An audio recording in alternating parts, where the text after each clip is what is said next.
Welcome to the Birdhouse podcast, where we talk about how to build a business, how to become a better version of ourselves, while we strive to fly up to the higher skies. My name is Alexander Guller, the CEO of the Birdhouse Agency, and I'm your host for this podcast. Welcome to the Birdhouse.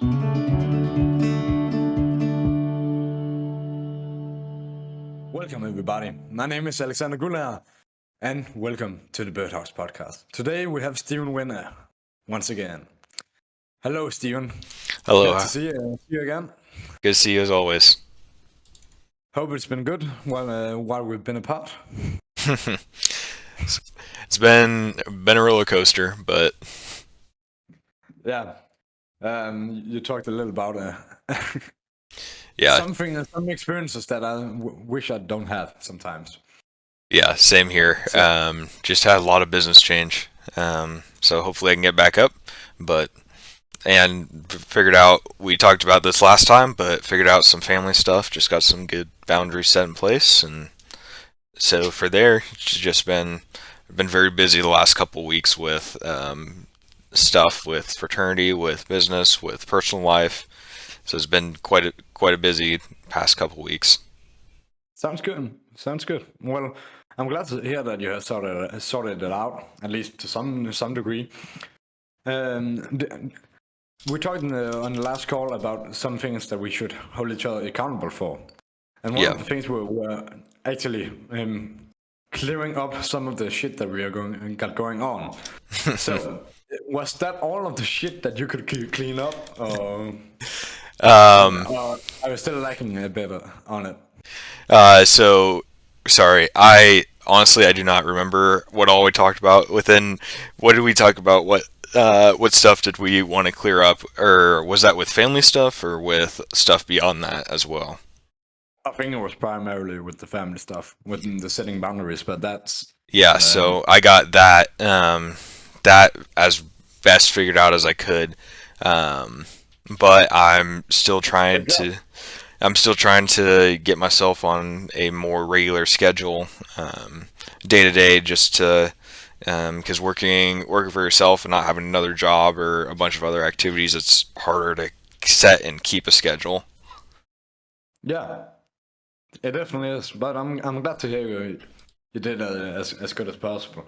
And also on my end, I talked with my late boss, and I think we came out on good terms. So I'm glad for that. And also one of the other things that have been going on in my head is one of the things I've started, which is called the Youth Network. We just held a meeting, which was a quite good meeting, also because we set out some good boundaries and some structure for the future. And I think that was quite good, the things that we had. One of the things that would change was we had a weekly walk, which we changed to like just a weekly have fun time where you can go out on a walk with each other. So I think that cleared my head a bit, because we were down to only 3 members, and now last time we were 10, 15. So that's awesome. Good. I'm happy to hear that. Yeah, so I'm really excited for that. And alright, so I think I have been busy, but it's not been overwhelming like yours. Yeah. So shall we just jump into the biggest loss, win, and lesson? Let's do it.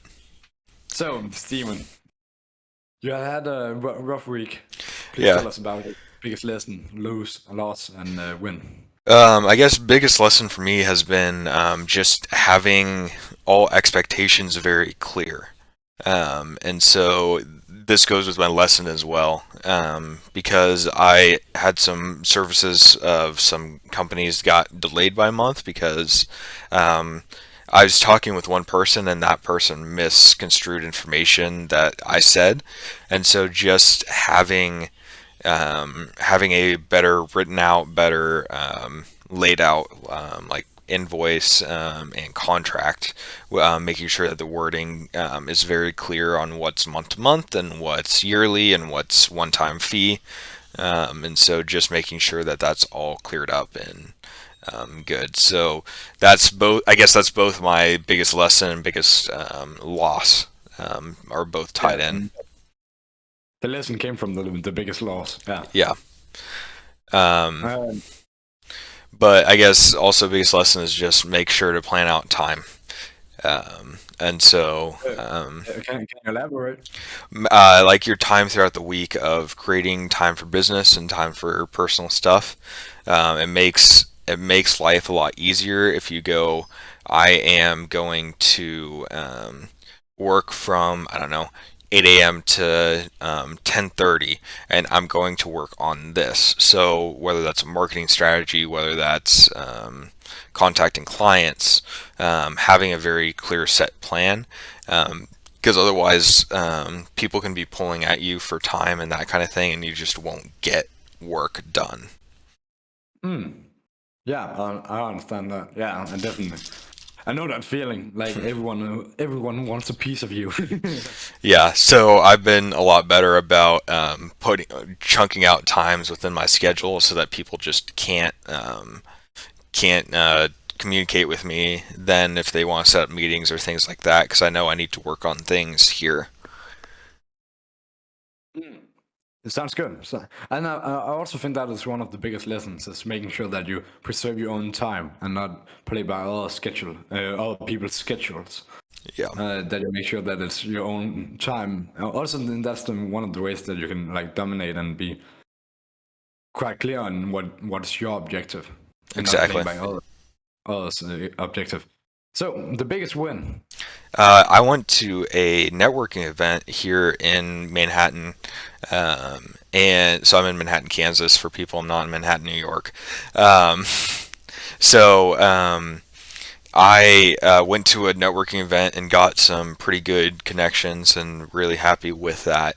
I've been pretty poor at networking because I'm just naturally an introvert and naturally just don't want to go meet people because I just like working by myself. And so it was a lot better than I thought it was going to be, and I'm really happy that I went. Sounds good. Like, did you learn a bunch of new stuff, and did you meet some other people? Yeah, so we talked with I'm at the K-State campus here in U.S., and there's a guy that graduated I think last year, and he started a like entertainment venue that also has like a beer wall and also does some food. And so we listened to him, and it was a very good talk. And if you want to get within the networking world in the U.S. around the country, there's something called a million cups, and they each depending on where you are. I know ours does each first weekend does it in person, and then the rest is online. And so if you want to get connected, check your local LinkedIn and Facebook to see if you can get connected within the Million Cups network, because it's, from what I can tell, it's a very good network. Hmm. Sounds fun. And all like whenever you talk about networking, I always think about the quote: "Your net worth is your network." Oh wait, Your net worth is your worth your network. yeah, yeah, Tongue exactly. twister. We took that. The people that we know is like the biggest leverage we have, Absolutely. and that's just as similar as it gets. Like if you know people that are great at what they're doing, you can utilize what they are great at doing, and they can utilize what you're good at doing. So then that's benefiting for both persons, and that's Yep. just the way to do it. Absolutely. So So I think yeah, that's definitely my biggest win there.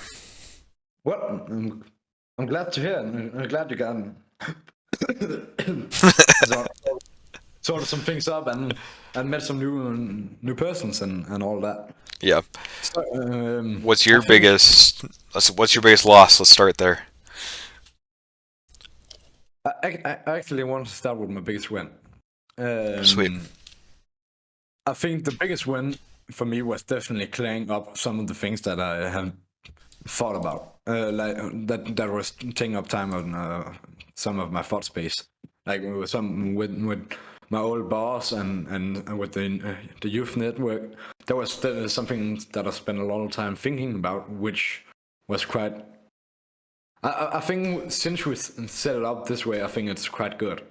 That means so that I don't have to spend unnecessary time on it.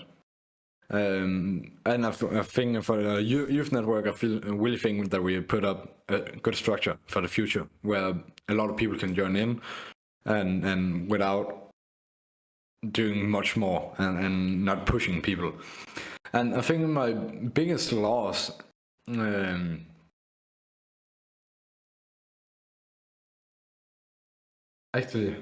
biggest loss, I think was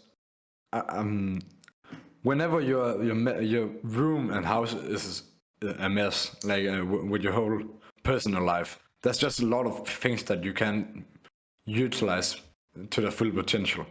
Like if your room's a mess, if your thought process is a mess, and what else you have to think about with the personal life and the business, you have to clear it up, and you have to make sure that they're stable for the future. Make sure that the fundament is good, so that they don't collapse. And I think that's the biggest lesson, because like some of those things collapsed in not collapsed, but was way too big for what they were actually worth. Like they were taking way too much time and energy and thought processes than they were actually worth. So that I think was not good.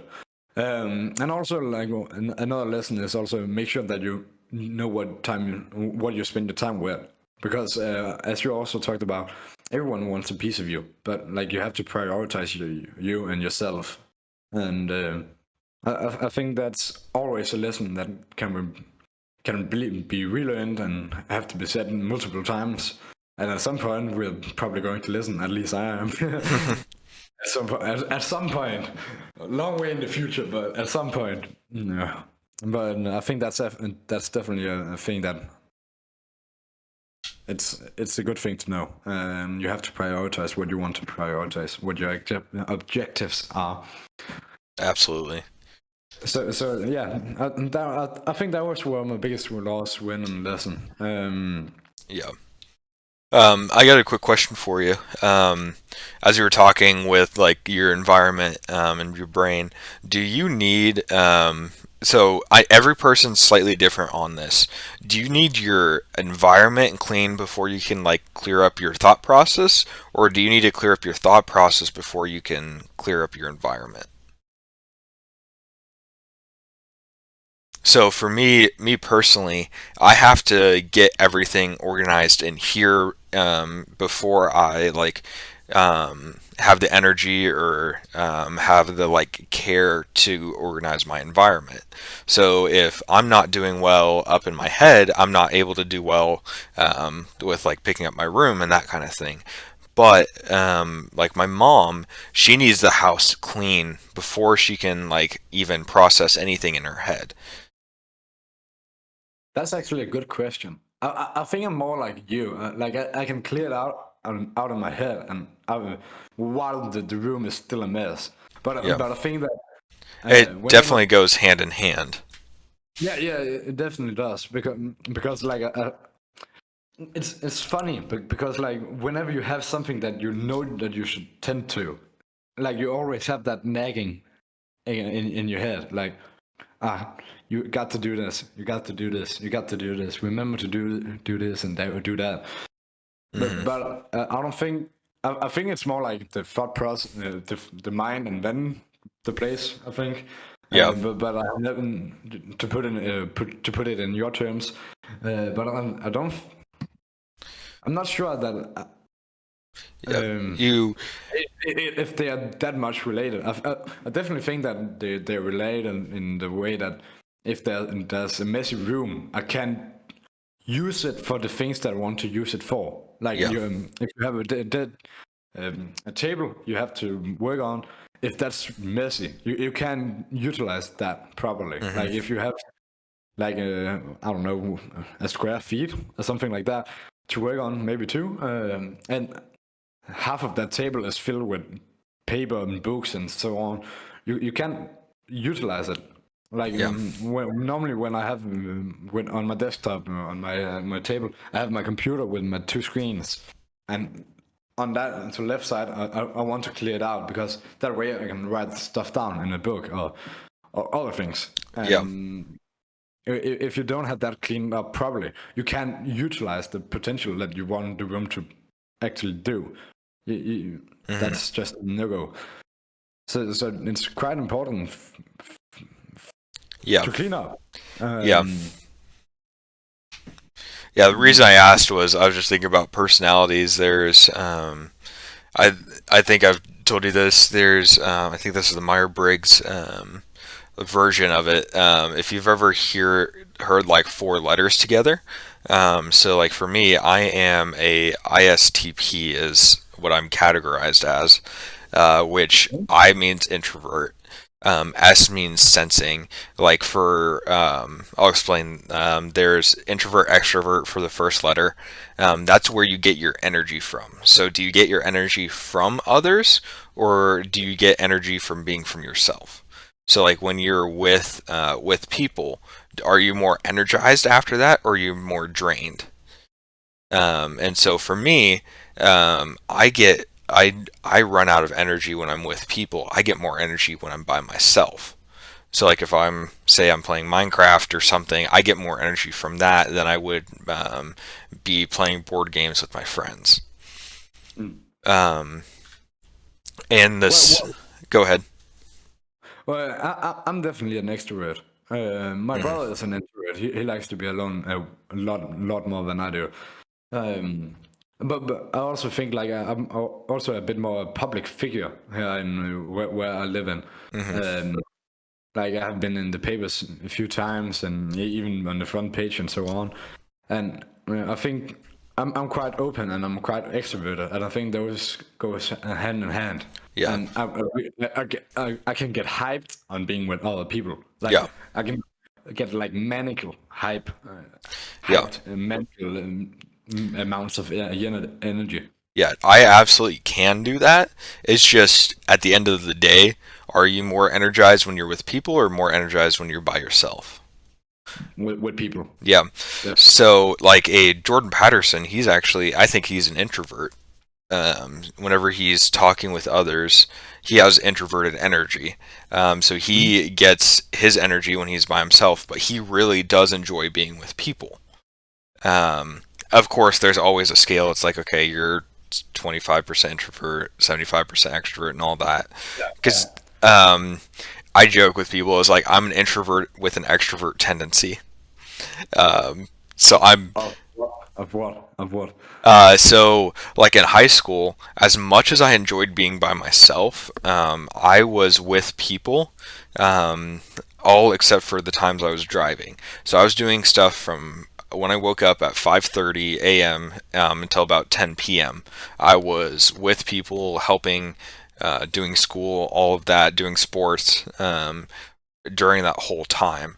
And so people kept thinking I was an extrovert, but like on the weekends, whenever I wasn't doing that, I would just be in my room because that's where I got my energy from. And so people would make fun of me because they're like, no, you're an extrovert. I'm like, you see me when I have energy to be with people. So it's quite funny with that. I also think like you can learn tools from the extroverts and from the introverts. Absolutely. But like whenever I think about personality traits and so on, like I always think about the duality. Like there's the oppositions, the yin and yang. Like you have the introversion and you have extroversion, but sometimes they overlap. And like through life, you have to learn the tools and skills from both boxes so that you can go in whatever way you need to do. Like you talk about when playing sports, and they were talking about when you were extrovert. That's because you were like using some of the skills an Hmm. extrovert has naturally developed, and where sometimes I think the extroverts also have to learn some of the natural things that the introverts have Yeah. have learned, like spending time alone. Like for some people that's quite tough. Like Hmm. and I know it's quite tough, and I think I also enjoy my own company. I like to be alone also, but I'm definitely an extrovert. I think so. Yeah, But like just being alone is sometimes work wonders. But you have to learn to enjoy your own company. absolutely. And sometimes you can have too much alone time and too much people time, and so you just Yeah, have to find that personal balance. yeah, And yeah, so the next one is let's see, sensing and intuition. mhm. And what that means is, say, I'm just using examples here because it's a lot easier than trying to describe the more technical version. So when you're watching a movie, are you, this is the question I always ask people, are you watching the movie or are you thinking about the actors? Like, if, I don't know, let's use Star Wars. So if you see Luke on screen, are you thinking that he's Luke, or do you see that he's Mark Hamill and that he has played the Joker and all of that? So like a sensing person is watching the movie to watch the movie, and intuition is watching the movie but also thinking about like each individual like actor instead, and thinking about that kind of thing. And so for me, it's like I just watched Star Wars to watch Star Wars. I had no idea who the actors were until I got like really deep into it. Like I Mm. didn't know that Han Solo was Henry Ford, or things like that, until like I watched Indiana Jones and my dad said, "Oh, that's the same guy that did Han Solo." I just didn't even click that in my brain. Um, Really? yeah, I'm the sensing, intuition, yeah, intuition. I think like okay, that guy I watched. Where have I watched that from? That yeah, guy and that, from that how's his that. wife? How many kids does he have? Like that kind of thing. Like Not so some, much like there's that, some, because I know, especially with female, I'm just gonna use females. They do this a lot more. They look at like the actors and then they try to be like, oh, this person dated this person, had a kid with this person. How's their kid doing? All of that, and so they're. It just seems like a lot more females are a lot more intuition than they are sensing. Hmm. I think that's definitely some truth there. I think I've seen the same thing. Maybe not in movies, but like in general. I think Hmm. that the females are quite good at keeping track of the family and so on, Yeah. or people's family. Because like I can see it on with my own friends through growing up. My like I could tell a name of a friend of mine, and my mom was like, "Yeah, I know who that is." But my dad is like, "Wait, who the fuck is that?" Yeah. And so on. So just in my own parents, I've seen that. So I think that's definitely some truth to that. But I think I'm kind of the intuition. Because I really try to like, oh, he's played the Joker, and he's Hmm. played the Batman. Like Christian Bale has played the American Psycho and the Batman in the Dark Knight trilogy and so on. Yeah. Like I think about that whenever I watch Yeah. certain. I Okay. for some reason I can't get actors' names. I know about 10, 15 actors' names. Period.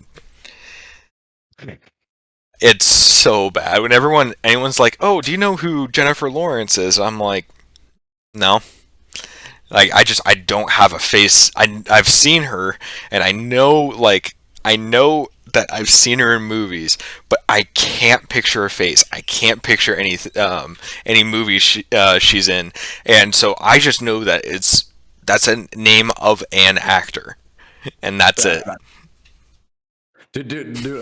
Wait, Jennifer Lawrence? I think that's the Hunger Games. Yeah. Let me Yeah. Jennifer. I think that's the person from Hunger Games, right? Let's see, movies. Yeah, Hunger Games. Yeah. See, Good job. yeah, fair. Really, you don't? But I have always been good at tracking names and so on. I'm good with I'm good in person with tracking faces, but I'm not the best with names. It's so funny. Um, and so yeah.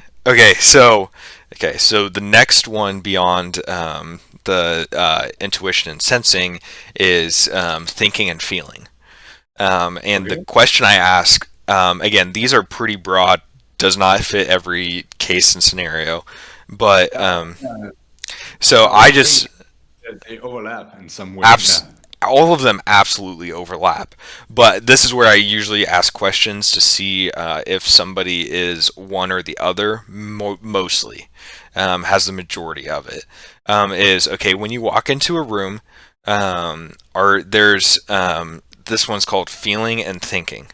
Hmm. So when you walk into a room, a feeler typically tries and looks and tries to see what is needing to happen. So if there's a person in the corner, if there's someone upset, something like that, that's generally what they pay attention to as soon as they walk into a room. Uh, it's usually of like how people are feeling. How when I walk into a room, I look at it as like a whole of like, okay, here's this group, here's this group, here's what's going on.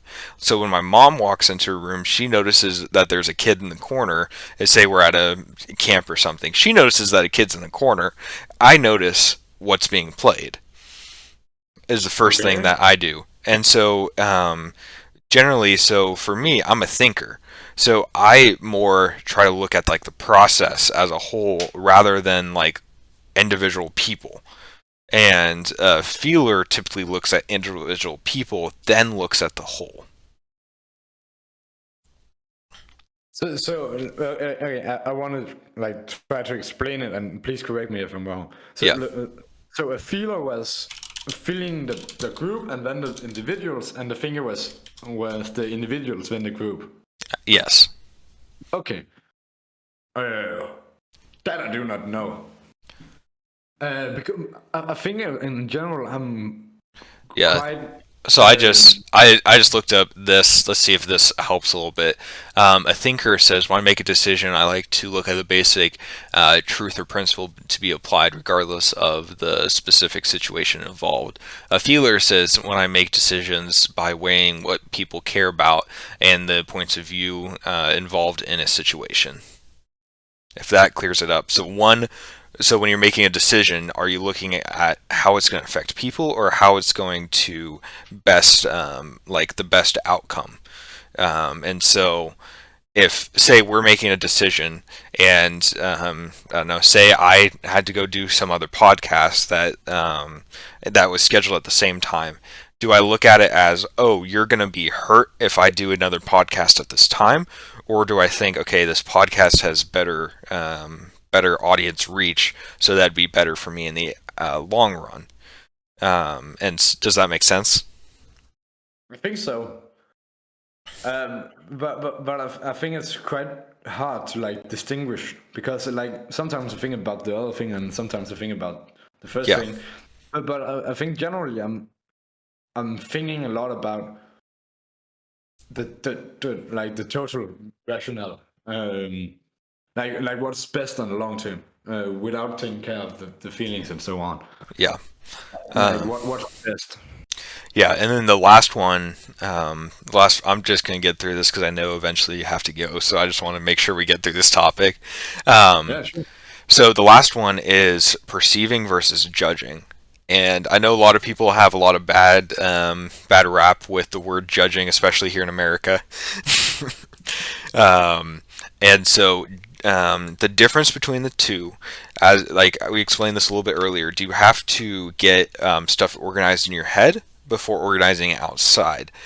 So that's typically the people who are a lot more thinking rather than like cleaning, or so they have to have a clean environment in their head versus a clean environment outside.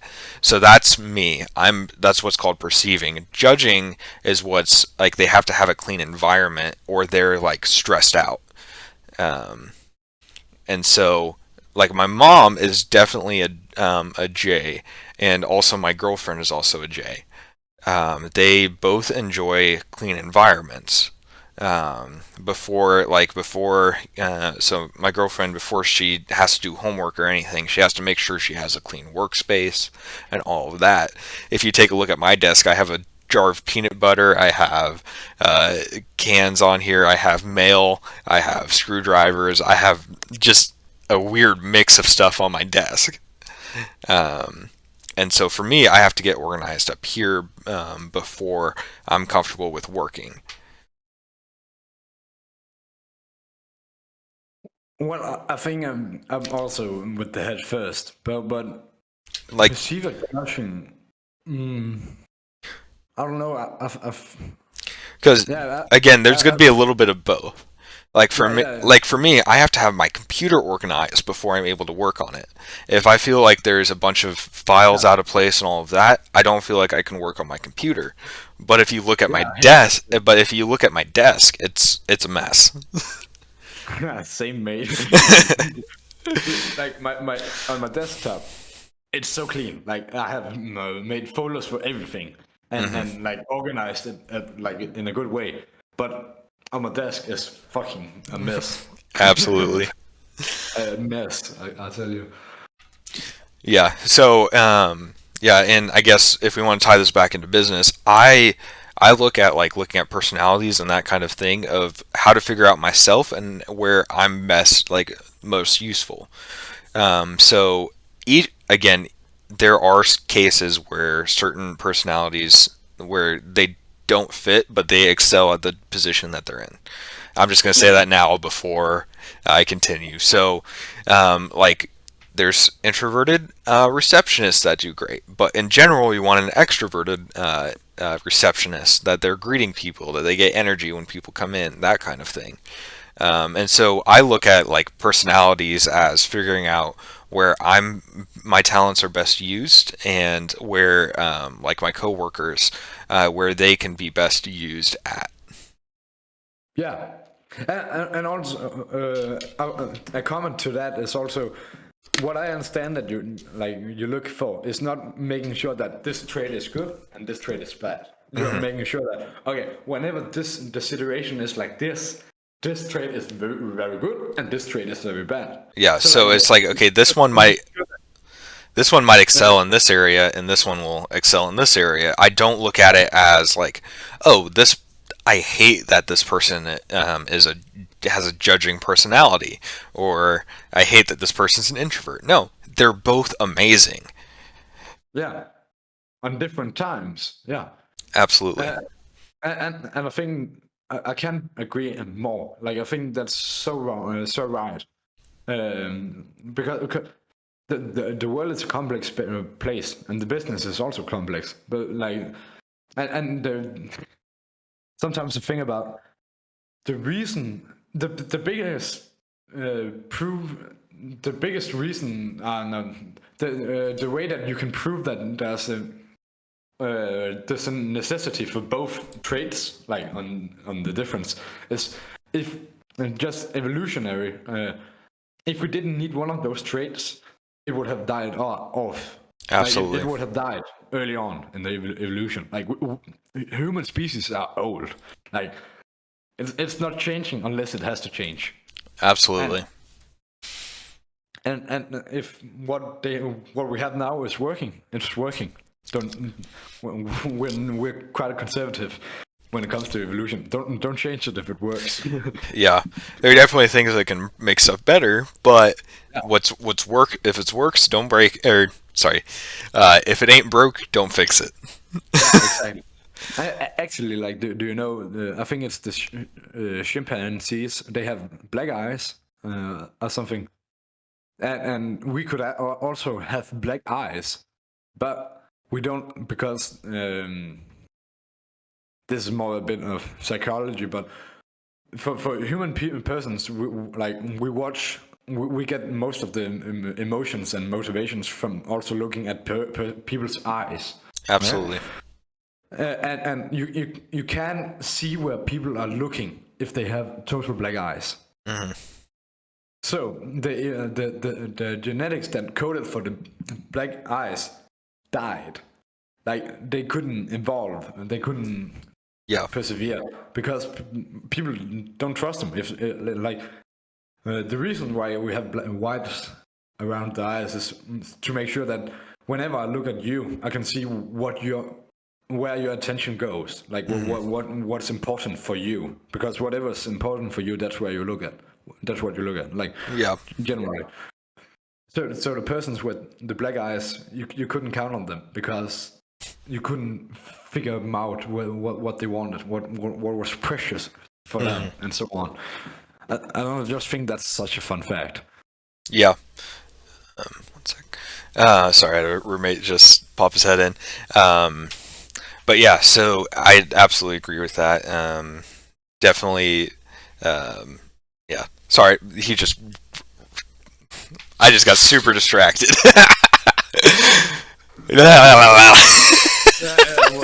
It shit happens, mate. It's also fun. Like it's good to have some good jokes now and Yeah. also, back to the evolution. Like also, when you watch Gavin V, one of the things that he always says is like, "Dude, you are lucky to be alive." That's dude. There was many sperm cells that you were competing with. Like you were quite lucky to be the person that you are now.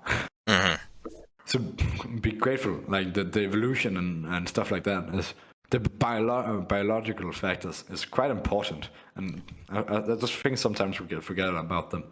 Like the human species are old. Well, not as old as the universe, and not as old as crocodiles and jellyfishes and so on. But what I think about, or within that, I think it's funny that the only trait that we have better than any other specific thing is that we can run longer. We're not the smartest species. We're not the fastest. We're not we can't fly. We can't swim very well. We can do everything pretty mediocre. Minus we can run a bit faster, or a bit longer. And so it's like if there's a lion that we're tracing down, it's like we have more energy that we can store in our bodies than that lion does. Yeah, that's actually also the reason why we are hairless. Like when we were running on the desert, over like a few days, you can outrun everything, because like a horse, a lion, because they got hair, they can't get the warmth, the heat out, so they were just overheat. They would overcook before we ate them. Exactly. And I also think like the thing that humans have evolved into is like we have hands. You can't answer what are hands specifically good for. The thing that hands are specifically good for is using tools, using everything. Yeah. Like if you have like a beaver, you can ask, why is the teeth evolved like that? Well, they build dams. Humans, well, we are just standing up. What are we built for? We are built for using things with our hands. Yeah. Like picking up stones and using that as weapons, or building structures, that kind of thing.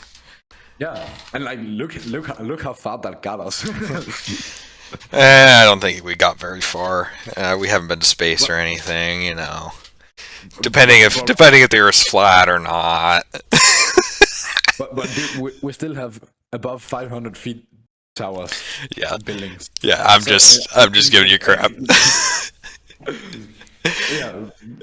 My older roommates, we always had a joke of like, if the Earth's flat, what would that do, or whatever, with evolution and how far we've gotten with if we've been in space and all that. But I saw something funny. I think this was on TikTok with it was like, the Earth is dinosaur shape. How can I prove this? You can disprove anything. So the dinosaur shape is how it is the Earth. And I was like, that is fantastic. I'm like, I am behind that idea. That is the new, every planet is a dinosaur. Science. Also, like just a comment on that, like the scientific way of like finding out if something is true or not is like setting up scenarios where you find out if you're wrong. Yeah. Okay, so let's say that the hypothesis is like all swans are white. Okay, the until the situation where that's wrong is whenever you find a swan that's actually another color. A black Do, swan. do you get me? Yep. Yeah, a black swan. Like, so like, okay, if you find 10,000 swans, they're all white. Okay, sure, they're Yeah. all white. You can't collect them all like on the whole earth and say, okay, they're all white. I can see them all. They're just here. You find out if something is making that rule no good. Yeah. I just think that's so cool. Like when you think about it, it's like Yeah. you set up the scenarios of when you are wrong. Exactly. I guess I just had a phrase that came in my head that was, of course, it escaped my brain as soon as I thought about to say it. My brain still has not recovered from a distraction. But I know what it was. Okay, so within like school versus real life, school teaches you a lesson, then it gives you a test. Life gives you a test, and then you learn the lesson. And so I guess that was just a thing that I've heard that it's just like that's very true, and like everything that we talk about is like a scientific process. Anything like that is like, okay, you do a test, and then you learn what's from that and what lesson is there. Yeah, great point. Great point. I love the quote. I love the quote because like, I don't find anything that explains that as perfectly as that quote does. Hmm. Because like life is complex. Life has many lessons in it. Yeah. And Which I think it is good at the ages that that happens at, because when you're little, you want to learn a lot of lessons, because if we didn't learn the lessons before life actually tested us, we would be literally in the same loop. So, because everyone would be making the exact same mistakes and then eventually learn the lessons. But as a kid, you're taught lessons first, so that you don't have to fail at a test. But whenever there's a slow transition throughout your childhood, that it's like, okay, now you're figuring out everything itself, and we're going into new territories, whether that's what your parents have learned, whether that's you're stubborn and you have to learn not to be stubborn, just different things like that, where it's like, okay, now you're given tests, how do you apply the lessons of your childhood to that?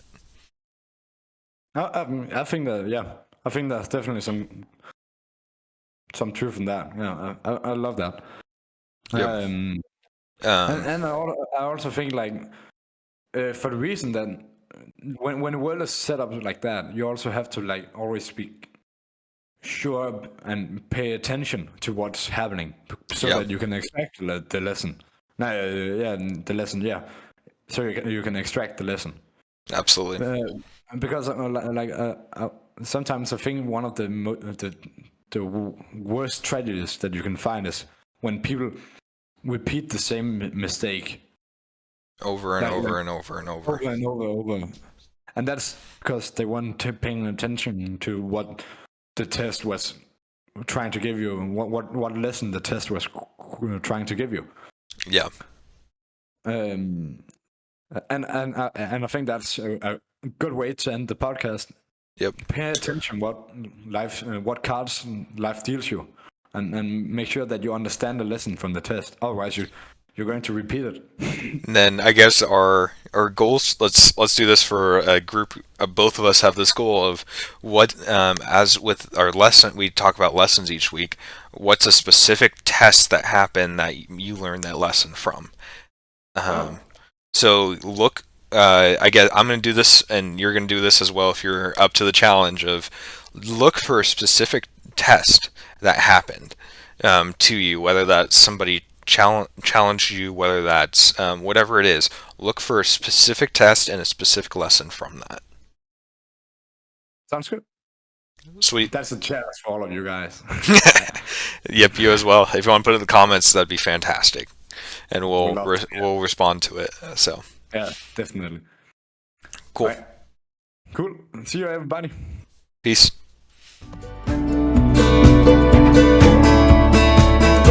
Thanks for listening to the Birdhouse Podcast. If you enjoyed this episode, follow me on my Instagram at The Birdhouse Agency and share it to your friends and family or rate it on Apple Podcast or Anchor. My name is Alexander Gulager and I will see you at the next episode.